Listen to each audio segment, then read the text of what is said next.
హరి ఓం శ్రీ గురుభ్యో నమః. శ్రీకృష్ణ పరమాత్మనే నమః. 3వ అధ్యాయం 3వ శ్లోకం. ఓం శ్రీ భగవానువాచ ఓం లోకేస్మిన్ ద్వివిధా నిష్ఠా పురా ప్రోక్తా మయా నఘ జ్ఞానయోగేన సాంఖ్యానాం కర్మయోగేన యోగినాం. అంటే పరమాత్మ చెప్తున్నాడు, లోకే అస్మిన్, లోకే అంటే ఈ లోకంలో, లోకే అస్మిన్ లోకమునందు ద్వివిధ నిష్ఠ రెండు విధములగు నిష్ఠలు పురా ప్రోక్త ఇంతకు ముందే, పూర్వకాలం నుంచి ఇంతకు ముందే, మయా నా చేత, అనఘ అంటే అర్జునుని సంబోధిస్తున్నాడు, పాపరహితుడా అని. జ్ఞానయోగేన సాంఖ్యానాం సాంఖ్యయోగులకు జ్ఞానయోగమును, కర్మయోగేన యోగినాం యోగులకు కర్మయోగము ద్వారా చెప్పబడినది.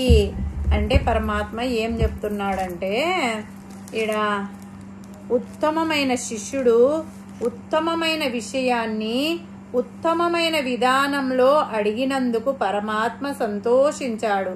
పరమాత్మ తన సమాధానాన్ని విస్తారంగా మెట్లు మెట్లుగా ప్రారంభించబోతున్నాడు.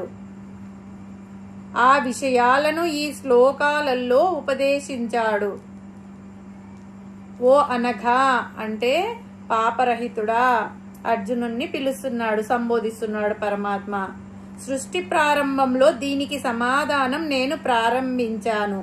మరీచ్యాది ప్రజాపతులకు, సనకాది బ్రహ్మ మానస పుత్రులకు ఉపదేశం చేసే సమయంలో దీనికి సమాధానం ప్రారంభించాను.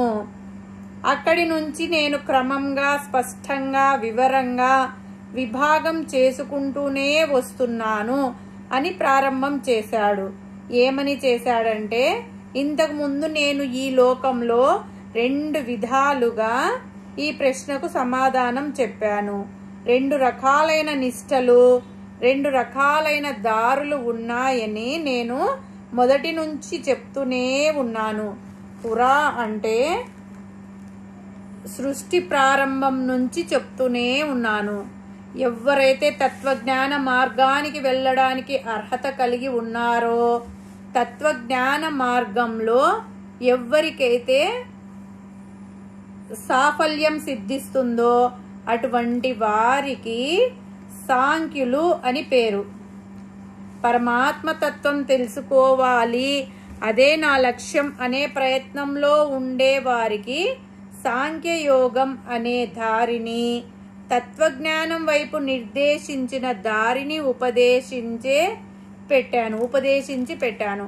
అలా కాకుండా సత్కర్మాచరణతో బుద్ధిని, మనస్సును శుద్ధం చేసుకొని తమ జీవితాలను సాఫల్యం చేసుకోవాలనుకునే వారికి జాగ్రత్తగా కర్మయోగంలోకి ప్రవేశం చేసేటువంటి యోగ్యత పొందిన వారికి కర్మయోగం ఉపదేశం చేశాను. కర్మయోగం అనేది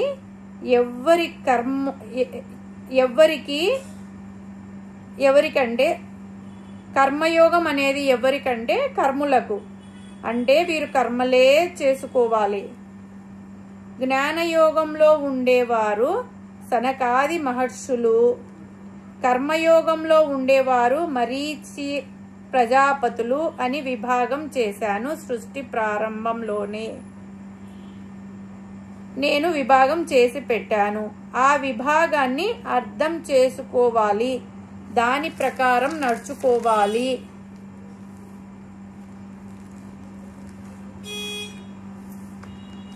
లేదు మాకు తత్వజ్ఞానం కావాలి, దానికోసం అన్నీ వదిలేస్తాము అంటే అది అందరికీ సరిపోదు. మాకు ఈత అంటే ఇష్టము, ఈత అంటే ప్రాణము, సముద్రం మధ్యలో దూకుతామంటే సరిపోతుందా? ఈత నేర్పించే వాళ్ళు ఏమంటారు, ముందు మీరు చిన్న చిన్న చెరువులు, నదులలో ఈత నేర్చుకోవాలి. ఈత వచ్చాక, బాగా వచ్చాక మేము ఎటువంటి పరిస్థితులలోనైనా ఈత కొట్టగలము అని అనుకున్నప్పుడు సముద్రం మధ్యలో దూకవచ్చు, ముందే రిస్క్ తీసుకోరాదు అంటారు కదా. అలాగే పరమాత్మ స్పష్టంగా విభాగం చేశాడు.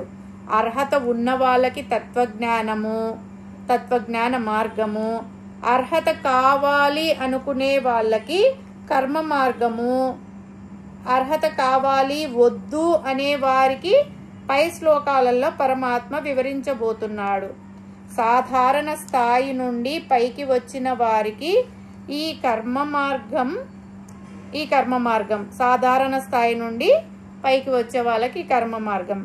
ప్రతి వాళ్లకు ఒక డౌట్ ఉంటుంది, మేము సాధారణ స్థాయి కంటే అసాధారణ స్థాయికి ఎప్పుడు వెళ్తాము, ఎప్పుడు మేము కర్మ మార్గం నుండి జ్ఞాన మార్గానికి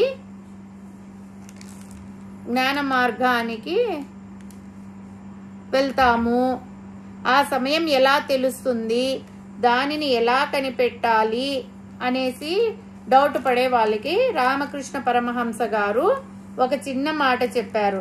దానిని పరమాత్మే చూసుకుంటాడు, మీకు అనవసరము, ఎప్పుడు పెట్టాలి అనేది ఆయన చూసుకుంటాడు, మీరు శ్రద్ధగా సత్కర్మాచరణ చేయడమే. మాకు పరమాత్మ మీద విశ్వాసం ఉంది, కానీ ఏదో ఒకటి మాకు స్థిరంగా తెలియాలి అని అనుకునే వాళ్లకు దానికి పరమాత్మ ఇంకొక ఉదాహరణ చెప్పాడనమాట. ఇప్పుడు పెళ్లి చేసుకొని కొత్త కోడలు ఇంటికి వస్తుంది. కొత్త కోడలు ఇంటికి వస్తే అత్తగారు ఏం చేస్తారు, ఆ పనులు చెప్తా ఉంటారు. తన పనులు కాక ఇంకా కొంచెం ఎక్కువ పనులే చెప్తుంటారు అత్తగారు. దేనికోసము, కోడలు పనులు బాగా నేర్చుకోవాలని చెప్పి చెప్తా ఉంటారు. కొన్ని రోజులకి కోడలు గర్భవతి అవుతుంది. అప్పుడు అత్తగారు కొంచెం పనులు తగ్గిస్తారు. 3వ నెల వచ్చిందని కొంచెం పనులు తగ్గిస్తారు. 6వ నెల వస్తే ఇంకా కొంచెం పనులు తగ్గిస్తారు. 9వ నెల వస్తే ఇంకా కొంచెం అసలు పని చెయ్యొద్దంటారు. తర్వాత ప్రసవం అయ్యి బాబో పాప పుట్టాక నువ్వు వాళ్ళని చూసుకో, ఇంక అసలు ఏం చెయ్యొద్దు, నీకు వాళ్ళ సంరక్షణే నీ కర్తవ్యం అని చెప్పి చెప్తుంది కదా. అలాగే పరమాత్మ కూడా ఆయన చెప్తుంటాడనమాట. పరమాత్మ కర్మలను కర్మ ఫలితాలను ఇచ్చే అధికారం ఆయనకే ఉంది కదా. కర్మల మీద కర్మ ఫలితాల మీద అధికారం ఆయనకే వదిలేయాలి. మనము ఈ పరమాత్మ మీద విశ్వాసం ఉండాలి. పరమాత్మ చెప్పిన సత్కర్మాచరణ పరిపూర్ణంగా చేయడమే నా కర్తవ్యం అని అనుకోవాలి. ఇప్పుడు కోడలి పిల్ల అత్త మీద విశ్వాసంతో అత్త చెప్తే నాకు మంచి జరుగుతుంది, అత్త నాకు తల్లి లాంటిది అనే విశ్వాసం ఉంది కాబట్టే అత్త చెప్పినట్టు చేసింది. మనం కూడా పరమాత్మ మీద విశ్వాసంతో ఆయన చెప్పినట్టు చెయ్యాలి. ఆయన చెప్పింది చేయడమే నా కర్తవ్యం. ఆ దశలు ఏ దశలో ఏమి చెయ్యాలి, ఈ దశలో ఇట్లా ఈ దశలో అట్లా అనేది ఆయన చూసుకుంటాడనమాట. ఏమి చెయ్యాలి అని పరమాత్మే చూసుకుంటాడు. క్షణం కూడా ఆలస్యం చెయ్యకుండా మనలను ఆ స్థితికి తీసుకువెళ్తాడు. మనం మాత్రం ఆయన చెప్పిన విషయాన్ని మనము పాటిస్తూ స్థిరంగా ఆయననే నమ్ముకొని ఉండాలి. హరి ఓం తత్సత్.